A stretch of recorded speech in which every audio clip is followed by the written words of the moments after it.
Alô você, bom dia, boa tarde, boa noite, boa madrugada. É um prazer, uma alegria, uma honra muito grande estar aqui com você para tratar nesses 15 minutos sobre o tema das capacidades, artigos 1, 2, 3 e 4, por enquanto, do Código Civil Brasileiro.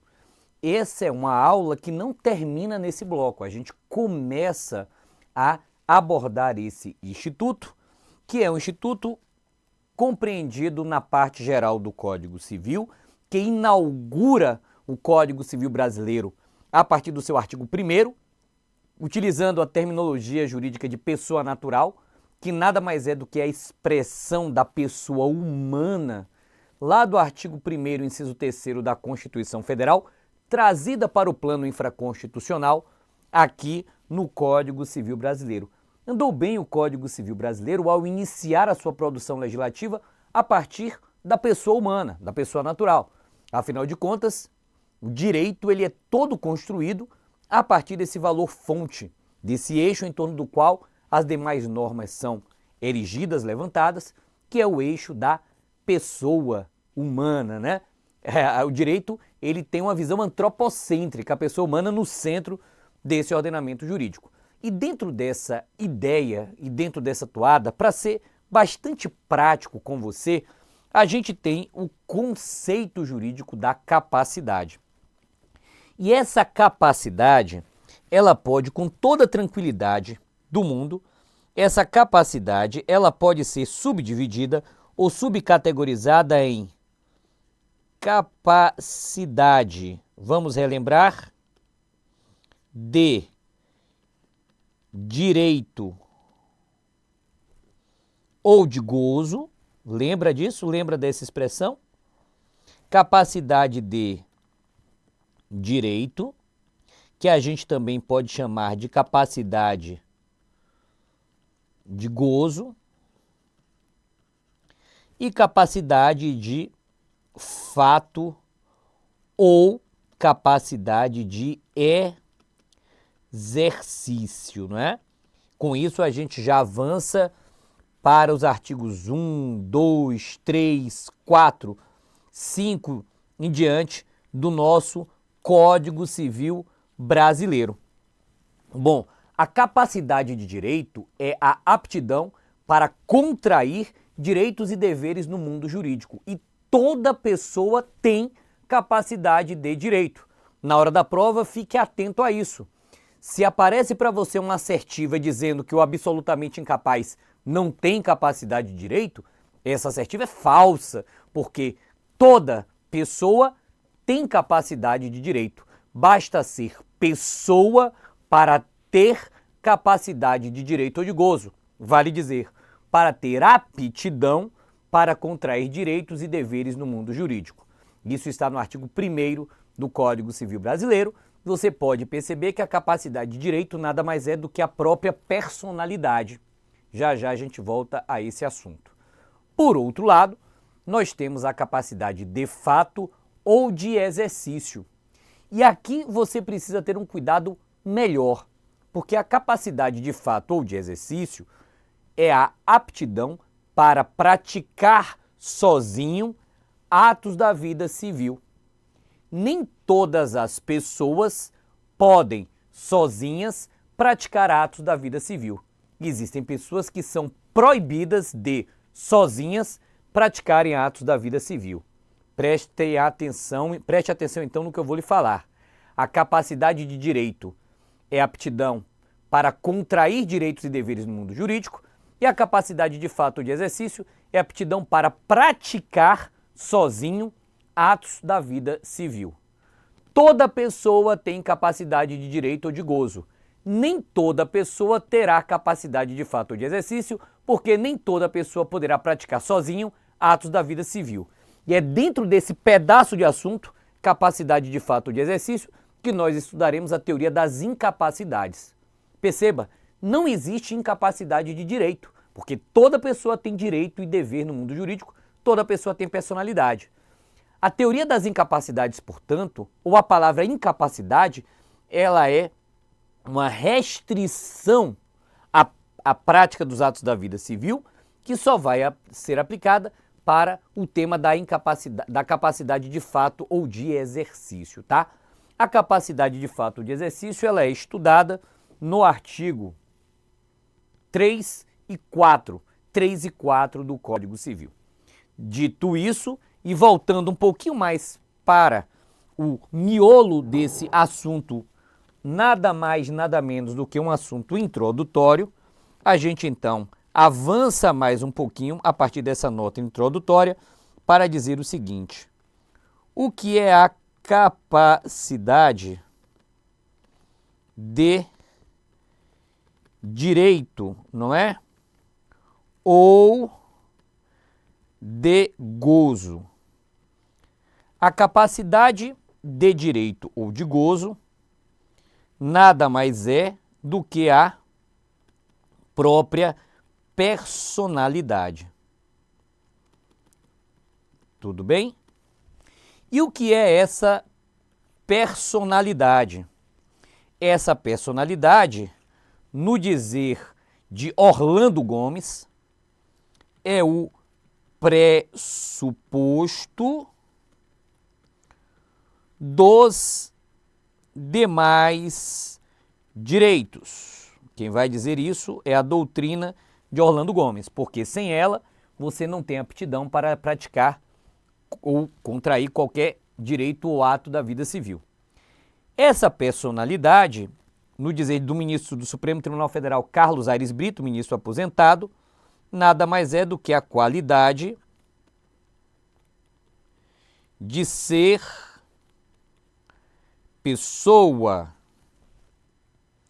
Essa personalidade, no dizer de Maria Helena Diniz, é a aptidão para contrair direitos e deveres no mundo jurídico.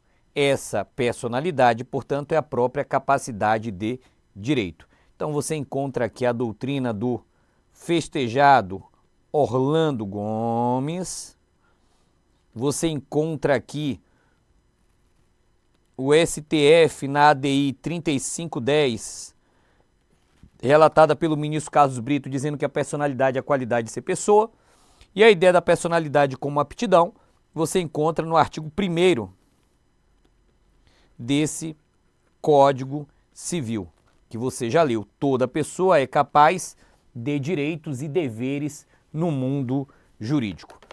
O professor Anderson Schreiber, professor titular da Universidade Federal do Rio de Janeiro, da UERJ, ele vai dizer também que essa personalidade ela pode ser enxergada pela perspectiva subjetiva e essa personalidade ela pode ser enxergada pela perspectiva objetiva.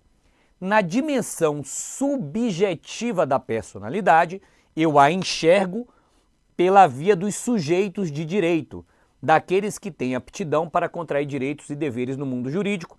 Essa é a perspectiva, a dimensão subjetiva da personalidade. A dimensão objetiva da personalidade gira em torno dos direitos da personalidade, que estão catalogados de forma exemplificativa nos artigos 11 a 21 do Código Civil. Então você também poderia olhar essa capacidade de direito que a gente está chamando aqui de personalidade, e aí eu peço licença a você para enxergar essa personalidade aqui em uma dimensão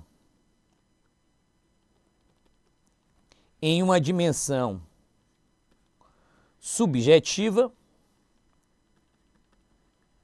e essa personalidade em uma dimensão objetiva. Confere? Na dimensão subjetiva, a expressão personalidade, em um sentido subjetivo, é a aptidão genérica para titularizar direitos e obrigações no mundo jurídico, não é? Então, na perspectiva subjetiva, ela está relacionada com essa aptidão. Ela está relacionada com a figura dos sujeitos de direito, tá bom? Na perspectiva objetiva, essa personalidade está diretamente relacionada no sentido objetivo aos próprios direitos da personalidade. Aos próprios direitos da personalidade. Então você pode perceber que essa palavra personalidade, ela ganhará a depender da forma como ela se apresenta na sua prova de concurso público, na doutrina, na jurisdição da Suprema Corte ou do STJ, ela se apresentará de maneira multifacetária ou plurissignificativa. A personalidade ela pode aparecer ali como sinônimo de capacidade de direito. A personalidade pode aparecer, portanto, com uma cara de aptidão para contrair direitos e deveres no mundo jurídico. Mas essa personalidade também se relaciona com o tema dos direitos da personalidade em uma dimensão objetiva, artigos 11 a 21 do Código Civil. Portanto, o Código Civil brasileiro trata a personalidade e a capacidade, mas esse tema da personalidade ele vai se misturar com o próprio tema da capacidade, a depender do desenho conceitual, do conteúdo semântico que você venha dar ao tema da personalidade. Lembrando do artigo 1º, insista-se que afirma que toda pessoa é capaz de contrair direitos e deveres no mundo jurídico. O artigo 4º do antigo Código Civil de 1916 dizia que todo homem é capaz de adquirir direitos e obrigações no mundo jurídico. O Código Civil de 2002, alinhado com o texto constitucional, substitui a expressão todo homem pela expressão toda pessoa, trazendo, portanto, a neutralidade do gênero ou a inclusão da mulher e de todos os sujeitos de direito, né? Toda pessoa é capaz de direitos e deveres, e não apenas obrigações, mas deveres também no ordenamento jurídico. Dito isso, e avançando só mais um pouquinho para finalizar esse primeiro bloco, que é um bloco despretensioso, exclusivamente introdutório, a gente precisa também estudar com você o tema da aquisição dessa personalidade, né? Aquisição da personalidade. Evidentemente que esse é um assunto que está contido ali no artigo 2º do Código Civil e você tem alguns problemas de doutrina em relação a isso, porque vão existir teorias explicativas do momento a partir do qual essa personalidade é adquirida, e essas teorias explicativas podem gerar algum probleminha para você na hora da prova. Qual é a minha sugestão? Na sua prova, seja natalista e diga que a personalidade é adquirida do nascimento com vida. Essa é estatisticamente a chance maior de resposta. As provas objetivas costumam ser natalistas, seguindo a literalidade do artigo 2º do Código Civil. A gente já volta sobre esse tema, tá? Mas existem também a corrente condicionalista e a corrente da concepção. A corrente da concepção vai dizer que a personalidade da pessoa humana é adquirida desde a concepção, os concepcionalistas, e a teoria condicionalista, que na verdade é uma teoria natalista enrustida, vai dizer que essa personalidade ela é adquirida desde a concepção, porém submetida a uma condição suspensiva, porém condicionada ao nascimento com vida. Tudo isso é debatido no artigo 2º do Código Civil e tudo isso será conversado com você no bloco seguinte. Vamos fazer um breve intervalo, daqui a pouco a gente volta.